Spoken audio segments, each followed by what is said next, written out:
Hello everybody and welcome to your Judge Mathas for today, and on trial stands a wizard's lizard. Yes, one of the weirdest names for a game ever, but a wizard's lizard is quite fun. What is a wizard's lizard? I really need to stop saying that name because it's actually tongue-tying me quite a bit. Well, the game is a roguelike, quite simply. It is a game that is kind of really heavily inspired by kind of old school Zelda and some Isaac thrown in there, as well as a few other roguelikes ideas, but kind of creates its own thing, and in doing so actually is really fun. It doesn't do anything mind-blowingly like revolutionary with the genre, but it does it does really well, and I really enjoy it. It's surprising because Our Darker Purpose, which was a game that got, you know, pretty big fanfare during its Kickstarter, and then when it released, people either loved it or they didn't like it that much. A Wizard's Lizard is kind of the same thing in that it doesn't really do much, but pulls influence from a lot of other games like it. But unlike Our Darker Purpose, at least for me, I have been enjoying this game a lot more, for whatever reason. So let's dive in, we'll play, we'll talk about what we're seeing, and then we'll wrap it up with my thoughts. Of course, the link to the Steam store page will be below. I believe it's 15 bucks at launch. Actually, right now, it's going to be, I think, like 10% off or whatever. Again, link will be in the description below, especially if this is your type of game. I'd suggest checking it out. So let's go ahead. Every time you start a game, you're forced to pick a character. I've put about an hour and a half into the game so far, and I still have not unlocked any characters. I've only got Raga. Go ahead and pick Raga. I am not playing with the Xbox 360 keyboard controller, by the way. I'm playing with the keyboard, even though it's giving me prompts for the 360 controller. I think the reason for that is because my 360 controller is plugged in right now. Also, I'm hiccuping a bunch. So, when you first start the game, here you are. You are presented within the kind of hub world, I guess. WASD will move while the arrow keys do shoot. If you press the 2 in a certain direction, you can shoot diagonally. And this is where some of the differences are going to be, you know, between this and Isaac, I guess, the differences are going to start to wear on its sleeve. There is actually persistent progression within the game. Certain things you do will carry over to every subsequent playthrough. So, for instance, one of the very small things you do that will carry over is this little box of gold. So, to start each run, they give you a bonus of 500 gold. But if you talk to her, she'll tell you, hey, look, I have 500 gold, but if you rescue more townsfolk as you go through the game, your starting gold will increase. Over here, on the right-hand side, is our actual entrance to the dungeon. Up top is as you'll see, our museum, which kind of shows your progression, I believe, and things that you've kind of found and so on and so forth. Right now, the museum is completely barren. I have not done anything to open up the or unlock anything in the area so far. We have ourselves a well, which I don't know what it does. It says wash your face. I don't know if that's like a character changer or anything. There's nothing I can really do here. Over here, on the left-hand side, we've got ourselves a dude we could talk to. He'll tell us that the shortcut leads to the sewer, but we have to unlock the sewer shortcut by way of crystals and whatnot. And these are all just genuinely just shortcuts. And this right here is... Ooh, what's this? The tavern. Welcome to the tavern. Many of my regulars are lost in the dungeon. So again, more progression as you unlock more people. They will start to populate your town and more bonuses will be presented, which I like. I like that a lot. It actually helps out a good deal to make you feel like you're actually making progress. And finally, the last part is down here, which is the shop. So if you have the money, enough starting gold, you can actually buy yourself some bonuses to start each crawl with, which is kind of cool. As you find something called blueprints throughout the dungeons, the blueprints will unlock different weapons and different armors to purchase. Initially, there was only 3 things to buy, but I found 2 blueprints and bought 2 blueprints, so now I have extra things I can purchase here. But unfortunately, my starting gold is not that of enough to actually buy anything to start with. So let's go ahead into the dungeon and let's see how far we can get within this playthrough. So the first thing is going to be the cemetery, and we're going to be starting to grab some gold really early on. Gold is going to be very important in this game. The reason gold is incredibly important is because that items are super expensive, and unlike something like Isaac, you don't get a free item every time you go through a particular part of the level. Items are purchased, or the only item you get is after beating a boss, of which you have to go through 3 sections of the cemetery before you even can come across the boss. So here we are. Rooms are going to be a little bit bigger than your normal like Isaac rooms, and enemies are going to be a lot more I guess regular. One of the big stark differences that you're going to see between this and something like Isaac is going to be the art style. The art style for this actually kind of put me off initially because of how, I guess, cartoony is the word I'm looking for here. it is. It's definitely a very basic looking game. I believe it's made in the Unity engine, which, you know, doesn't really mean a lot to anybody. But for me, usually when I hear Unity engine, I think of that plasticky look. Luckily, this game doesn't have that kind of look. But the Unity engine games typically are not the most graphically powerful games in the world. But personally, we do have ourselves a very cartoony looking game, which, again, depending on who you're talking to is going to bother or not.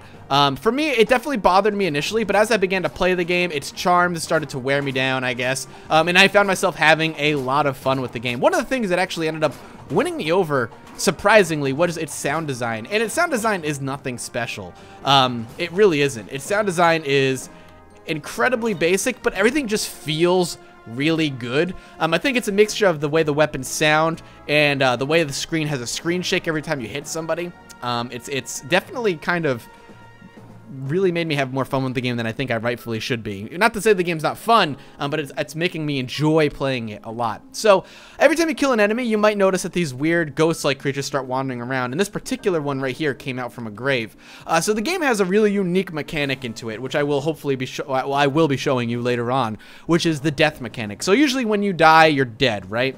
Well, in a wizard's lizard, that is not the case. The way it works is when you die, you actually get a second life as a ghost. It's kind of like a second chance. Now, as a ghost, you still have to fight all the same physical enemies in the corporeal realm that you had to fight initially as you were going through, but with the added challenge of fighting all the ghost enemies as well. Now, the ghost form isn't just a second life with a bit more challenge to it. It is actually, we're going to back up here because these can be mimics.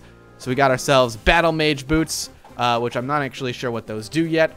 But actually, there are certain puzzles and certain items that you cannot gather unless you're a ghost. So the ghost, though definitely a bit more difficult, actually certain things are a bit more, or rather, a required ghost form is necessary in order to kind of manage that. So it's kind of got this cool, neat twist on death itself, which I really enjoy. It definitely makes things a lot more exciting when you're in ghost form. And when you're in ghost form, there are special rooms that can bring you back to corporeal form to give you that, you know, bring you back to that first life that you have. Right now, I'm actually just kind of walking across the graves of the zombies to start farming them. There is no like leveling mechanic or experience mechanic within the game, but zombies have a chance to drop 50 gold coins upon death, and sometimes actually drop health items as well. I've found it very, very beneficial to farm zombies when you have the opportunity. 50 gold might not sound like a lot, but but over a greater period of time, it definitely adds up. And as we saw in the shop before, items are very expensive in this game. So farming gold and farming zombies, especially when zombies are not that difficult, is incredibly necessary. The downside is if we end up dying, we now have to fight a ton of ghosts if we were to come back into this room, but I highly doubt we're going to die on the first floor. So farming these zombies is something safe. And honestly, I've never come to a point where farming zombies has not been a good idea. It's a little time consuming, but for these kinds of games like roguelikes and whatnot, it's necessary, or twin stick shooter roguelikes, whatever. It's necessary to play the long game sometimes.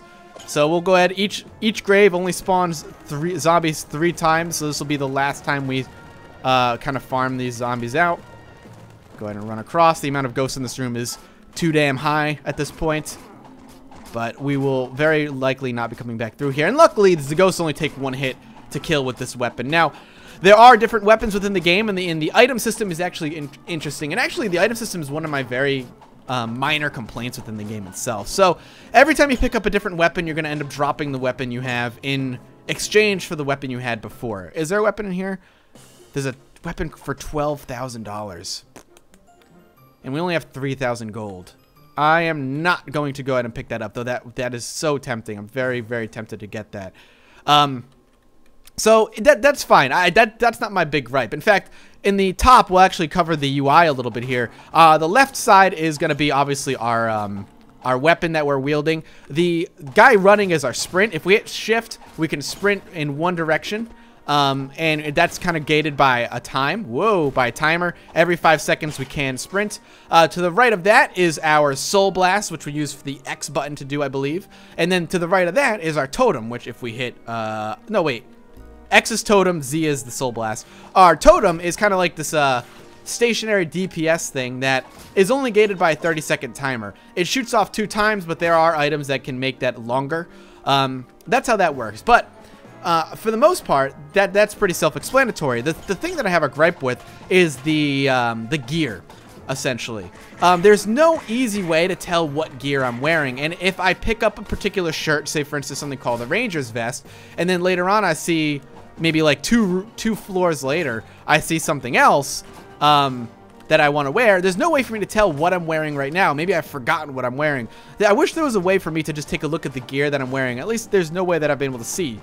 C does not open up a character menu, neither does tab or space or M. And I've tried a bunch of different button combinations to try and bring out, like, what's my inventory right now. It's a minor gripe. It's one that a lot of people, including myself, isn't going to bother too much. For hell, some of you might not bother at all. But for me, I just, as a convenience thing, I'd really like to see what I'm wearing, what I'm carrying right now.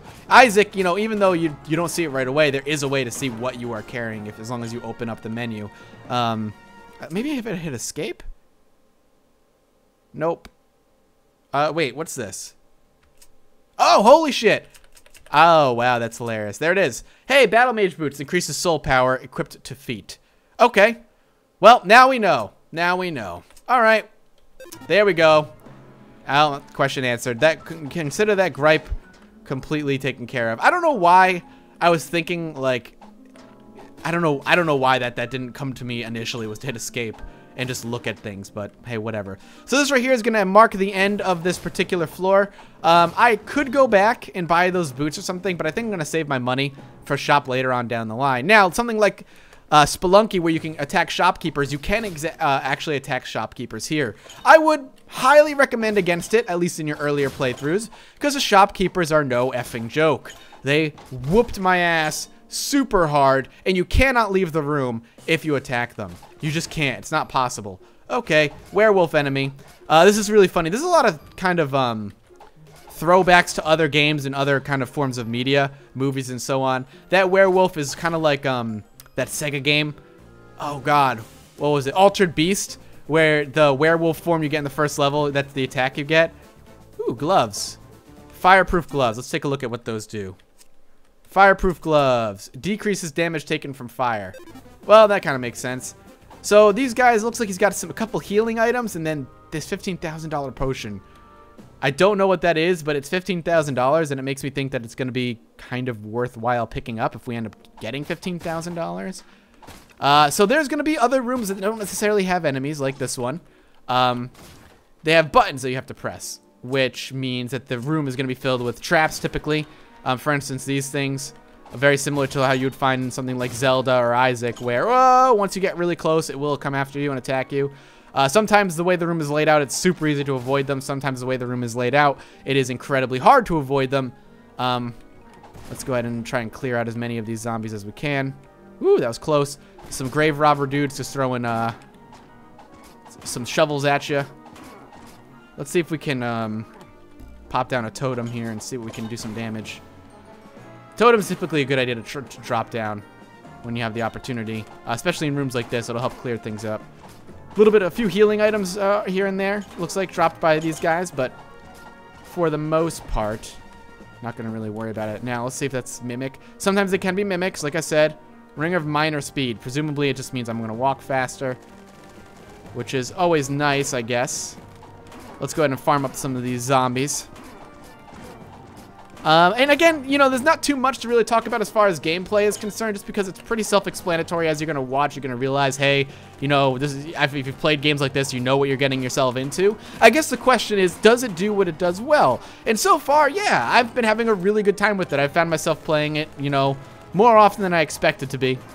I guess level design is another kind of minor complaint I've had. Now, granted, I've only seen 2 levels so far, the cemetery and the sewers. The cemetery looks cool. I'm totally cool with the cemetery. Sewers, how many times do I have to play through a sewer level before it gets boring? Again, super minor complaint, and really doesn't, you know, matter all that much. But for me, I don't know. The sewer level does not really attract me too much. So we're going to continue farming up these zombies until we get enough gold, and then we'll maybe go back and see what we can expend.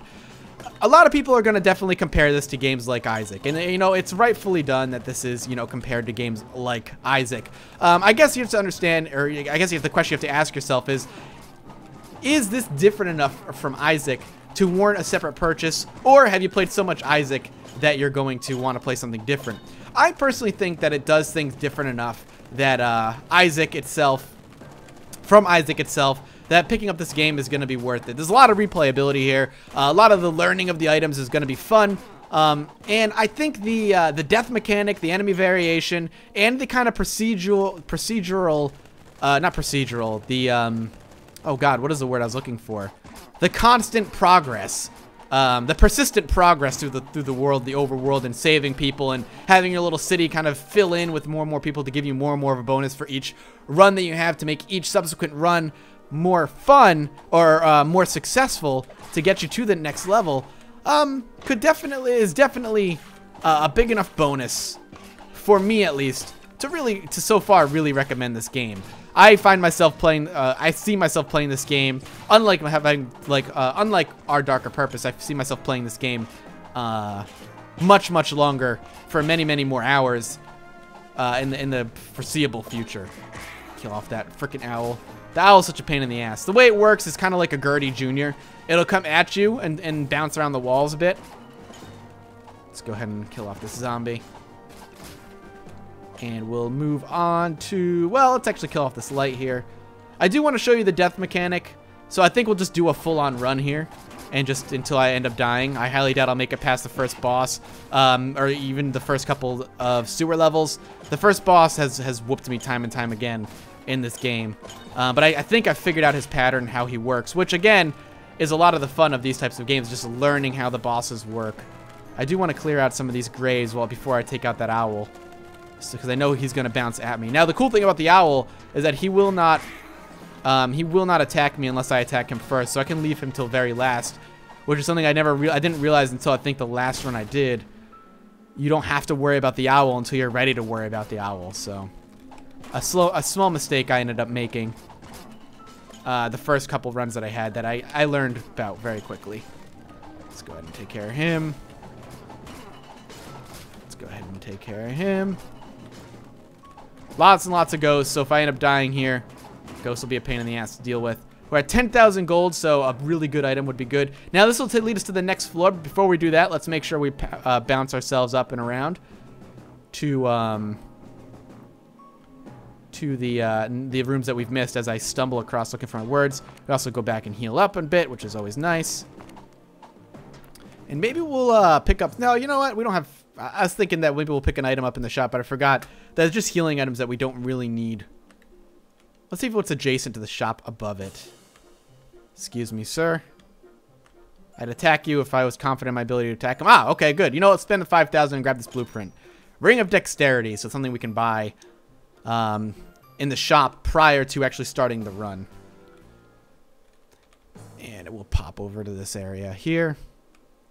So this is actually a good example right here of something you can only get while you're a ghost.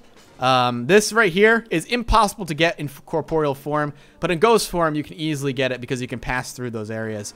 So, and this is a room that'll bring me back to life.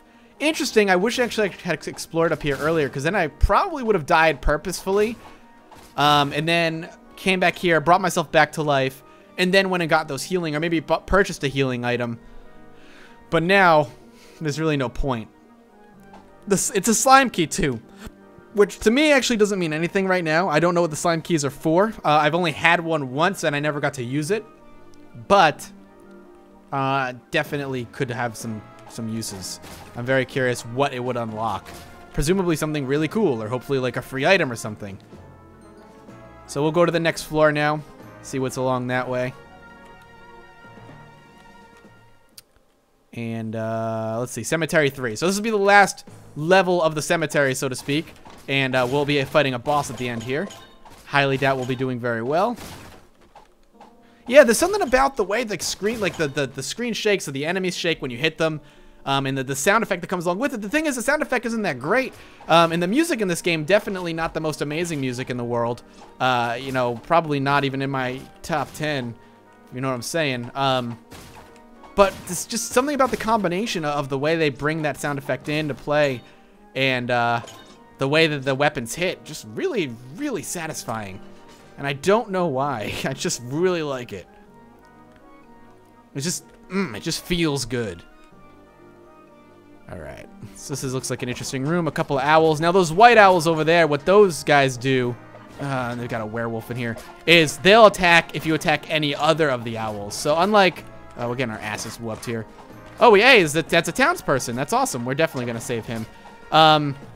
So I guess unlike the other owls, brown owls, where they only attack if you attack them, the white owls will attack you, no matter what owl you attack, if that makes sense. Excuse me, sir. Thanks for saving me. I'll contribute 500 gold to support you in town. Yeah, so we'll have 1,000 starting gold now to our run, which is awesome. So let's go ahead and do that. So yeah, they're like linked, basically. White owls and brown owls are linked. And the white owls take a little bit more to hit. They hit a little hard. They take a little bit more damage. Okay. Kill him off. And let's pop up this way. Actually, let's farm up the rest of these zombies. Can probably just force them to all spawn. Do it like this. Keep things kind of rolling at a faster pace. That'll be the last one. I'm looking forward to getting another weapon. There was a weapon I got before, which I think was like the Thief's Dagger or something, where it threw 2 daggers out at once. Pretty sure it did a little bit less damage, but it attacked faster, and it threw 2 at a kind of an angle, so you could hit multiple enemies at a time. Really liked it a lot. Probably subsequently a much worse weapon, but that's probably why I liked it. Because I'm bad at video games, everybody. Another werewolf. Ow, fuck. Alright, we can... Oh. Come on.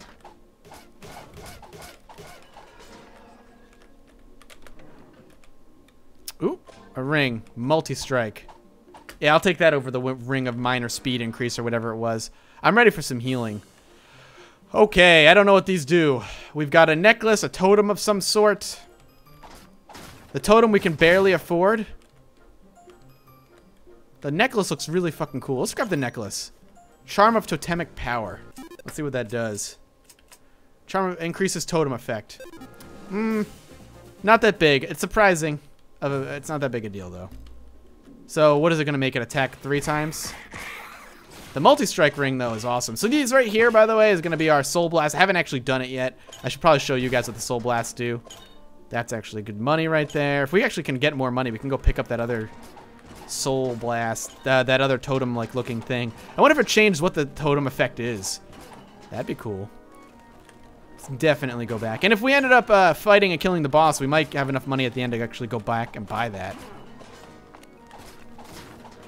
So multi-strike actually kind of gives me that Thief's Dagger effect, minus the speed, but the increased damage of having the sword. I like it. Come on, I just wanted to break that off there. Nothing else. All right, let's keep moving. I want that so bad. I want to know what it does, man. Excuse me, coming through. And we'll just go straight down. The boss has got to be close. There's another treasure chest. We've been lucky. No mimics so far. All right. Trying to see if I can hit him from an angle, but it does not look like it. Maybe from here? Yeah, I can do it from here, I think. He might be able to... Oh, well. And, wow, still no mimic. Battle Mage Gauntlets. The other thing wasn't that big a deal, but we have now Battle Mage. Increase... You know what? I'm going to take the Fireproof Gloves. I don't really use the Soul Blast very much. I probably should, and that's something I should probably get used to doing, but... I don't enjoy... I don't know. It's not as accurate as I'd like it to be. It's not something I'm very good at using. I will show it off during the boss fight, though. That's kind of what I'm saving it for, because it does do good damage. And that's the other thing, too. I don't like to waste it if I don't have to. Looks like we got some gold over here.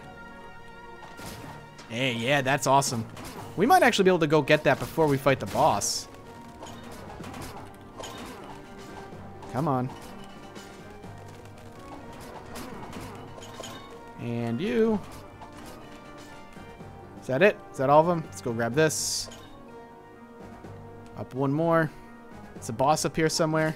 Hopefully. Holy shit. Oh my god, lots of goblin things. So what we're going to do is we're going to put ourselves into a corner here. And pop that down. Oh god damn it. Let's this is scary as hell. Ah, alright, we've been able that corner, actually putting ourselves into the corner was a good idea there. There's a lot of money here too. Holy crap, look at all that cash. Oh my god, so much money. Now I really want to go buy that thing, which we definitely can. Ah, right in time for the boss too. Let's actually farm up these guys first.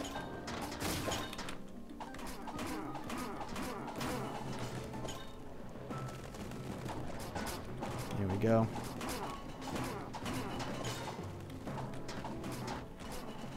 Easy enough.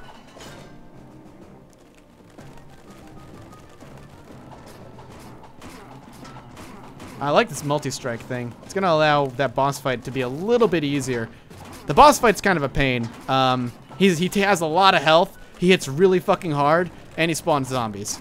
We could take care of the zombies because they come out of the graves like they do here.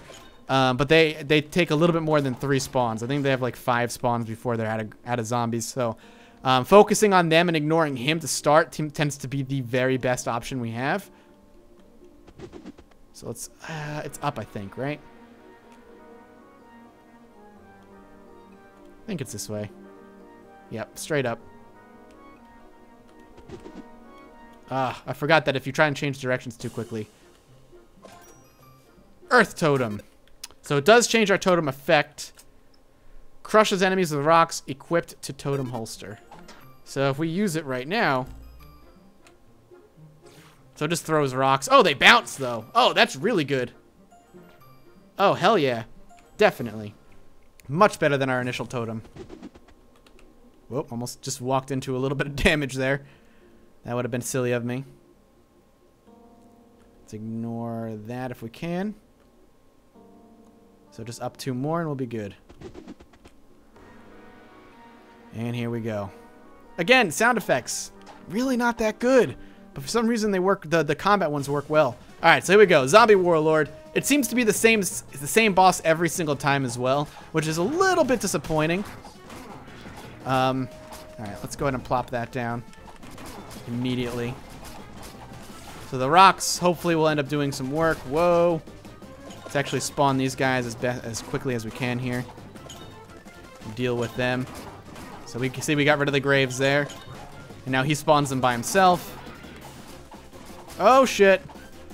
And once we get the zombies out of here, he has a pretty easy pattern. Once you know it. Oh god. So let's go ahead and do these guys on my time. Alright, so he's done. So he's gonna do that. There's nothing left. Now, oh god, let's try not to die here. So what we'll do, whoa, oh fuck, he hits so fucking hard. Okay, why is he still spinning? Let's just wait. He is still spinning and I don't know why. Alright, so we're gonna go up to him right now. Hit the Z, that's the soul power thing, as you can see, because of my mage's now we're dead. Because of my mage's gloves, he hits hard. Man, he's switched up directions more than usual. So here's ghost form, everything gets really bright and you're a ghost of the halo. But now in this fight, that makes things way more difficult because now we gotta deal with these ghost spawners that are no joke. So let's go ahead and plop that down. And hopefully the rocks will do some work. Let's go ahead and spawn some more soul blasts. So as you can see, we only have a limited number of soul blasts we can do. And it's gated by a small cooldown. Oh, fucking Jesus Christ, Mathas. You're so bad at this. I don't know if we're going to be able to do anything here. Luckily, this multi-strike has been an effing godsend. Thing is, too, like, I kind of want to keep him in our sights. Just trying to hit him where I can. Alright, so let's go ahead and do that. We should be alright. Yeah, I think we got him. So he drops a health potion, which is nice. And there we go, 1,000 gold, and we'll get our free item before heading into the sewers. But we're going in his ghost form, which sucks. So what are we going to get? Vampire Crown. Let's take a look at what that does. I assume it's going to be something like Lifesteal. Increases soul power equipped to head. So more soul power. God damn it, that's annoying. Alright, well, I don't like soul power. We only have one more soul blast. Hopefully we'll find some more ammo in the next run, in the next level, but the sewers tend to kick my ass pretty badly. So here are the sewers. Not amazing looking by the least bit, but it's probably like so far to the two that I've seen, it's obviously my least favorite level design. Green walls, boring kind of floor. But it's fine. I don't know why, it's just super boring to me. My first mutant zombie kill. I haven't come across those enemies before? Guess not. I've come across face huggers down here as well as some other things. Another complaint I guess I could levy against the game is that I would like a little bit more variation in the bosses. I mean, just, you know, going through the first floor every single time, fighting the same boss, kind of takes away from the replayability a bit because you're not going to be playing the same boss every time. And I think that's something that Isaac does really well, is the replayability factor is not only just in the level design layout on the loot layout, but also the way that the bosses can be one of several different bosses per floor, and each one has varying levels of difficulty, but also produces different types of loot. I like that a lot, and that's definitely something that I think could have gone really well in this game. Ring of Dexterity. Now I'm gonna take multi-strike. Don't know what Dexterity does. We'll look at it here in a minute. Going into the sewers as a ghost is bad news bears because you're not only dealing with the harder sewer enemies, you also have to deal with the annoying ghost enemies too. Let's go ahead and clear some areas up. That looks like spikes. Yep. Just gonna clear every. Oh, okay. That was bizarre. Those are the face huggers, by the way. Obviously, a an homage rather to the Aliens movies. Can I not kill this thing? Is it just like a wandering ice patch that you can never destroy? That sucks. Alright, let's move over to this way. See if we can, maybe we can get to the next floor. That'd be awesome. I've only gone to, I think I've only gone to floor 2. I think I've gone to floor 2 in the sewers. Maybe I haven't even gone that far. Oh, fucking Christ. Get out of the way. I didn't see those things. Alright, so it looks like once you kill those particular enemies, they spawn those floating ice pack things. That's annoying. Alright, there's actually some ammo right there. That's good. Oh, fucking ow. Really? Ah, Zelda enemy. Classic Zelda. Oh, fuck, man. I'm not used to those things shattering and actually doing damage. Now killing things is dangerous. On top of them just being dangerous. Oh my god, I'm dead. I'm not gonna last long. Not much longer. Oh shit. Trying to make some room by killing that thing off. Ah! So those are all face hugger kind of eggs there. I was really hoping for a better. Oh my god. I was really hoping for a better weapon. But that's gonna wrap it up there. For this look at this Judge Mathas on a wizard's lizard. It's really been a good time. I've had such a really good time with it. Again, minor complaints kind of be levied at the graphics and the sound design, even though I'm enjoying the sound design for some reason. The sound design is not spectacular. Graphics incredibly simple, very bright and cartoony. Animation quality super basic.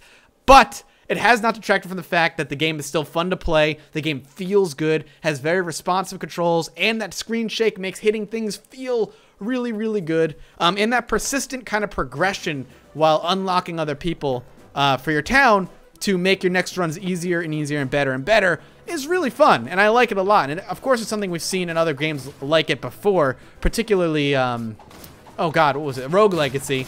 But to bring it into this style of game and do it in the way it does, they do it really well, and it's super fun. And I'm enjoying my time with this game a hell of a lot. So check it out, $15 on Steam right now. The link will be in the description below. If you enjoyed this video, make sure you subscribe for more videos just like it, and consider leaving a like as it helps me out a great deal. And as always, I'll see you guys next time. Bye-bye.